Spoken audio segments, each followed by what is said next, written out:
Greetings out there in YouTube land. This is Morris, man, and as always, I thank you guys for coming to my channel. Today, I'm going to do an analysis on the English band Ian Dury and the Blockheads. I guess growing up, I was quite fortunate when it came to a lot of things, and especially music, because I was exposed to all types of styles of music when I was a little kid.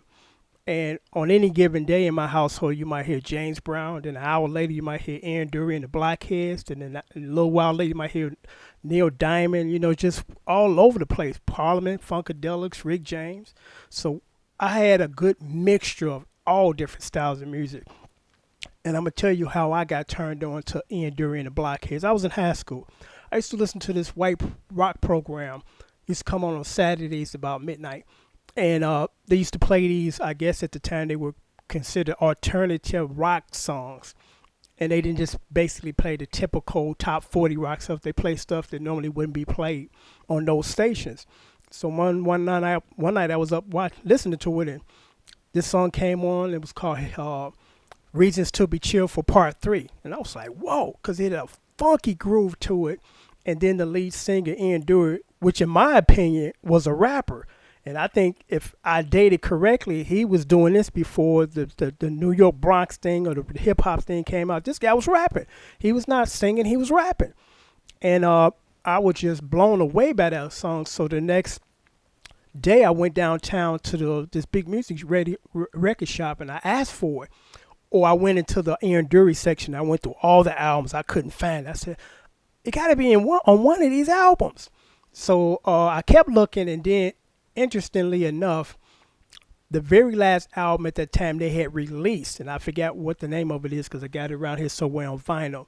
I bought it, and when I opened it up, out came the album, and then out came this little 45, and the little 45 was Reasons to Be Cheerful, which was not reflected, if I'm not mistaken, on the album credits on the back of the album. So that's how I found that particular record. It was inside the album. But at that point on, I had became a big Ian Dury and the Blockheads fan because they were funky. I mean, I'm listening to the band, which to me was a very underrated band, and I think one of the guitar players and piano player name was Chas Jankos. He had a big hit of his own called Pleased to Meet You in the 70s, and it was nice, good dance tune. And when I heard Hit Me With Your Rhythm Stick, I'm listening to the bass line, I'm like, there's no way I'm going to be able to play that. I don't even know what he's doing. And to me, and the bass player name is Norman Watt Roy.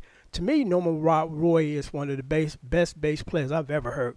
I put him in the category of, and actually I think he surpasses it in my opinion based on that bass line.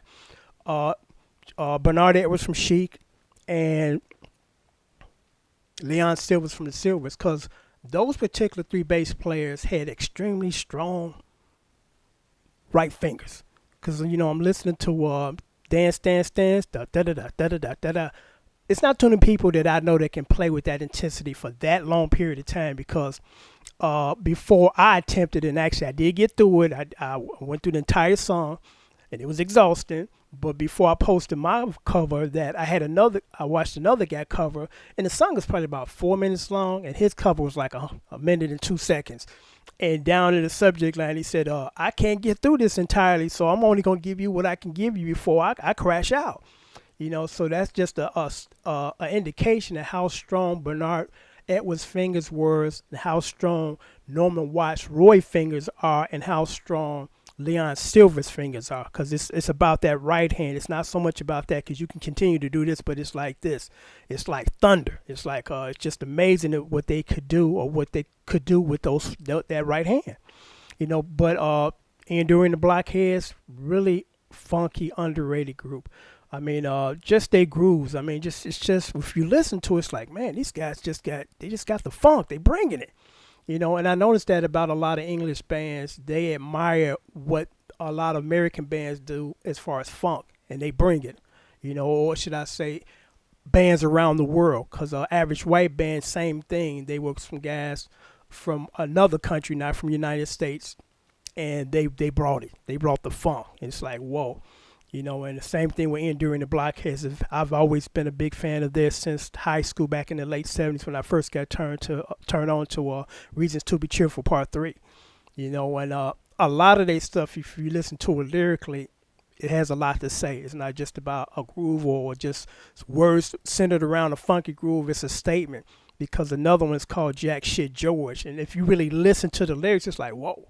You know, they questioning the establishment, the government, how things are ran, and how things are not running as smoothly as they could be.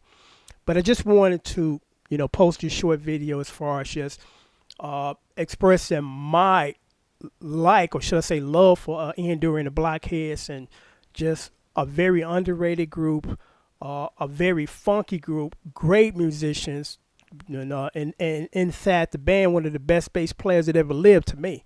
You know, then this guy really never got any his due.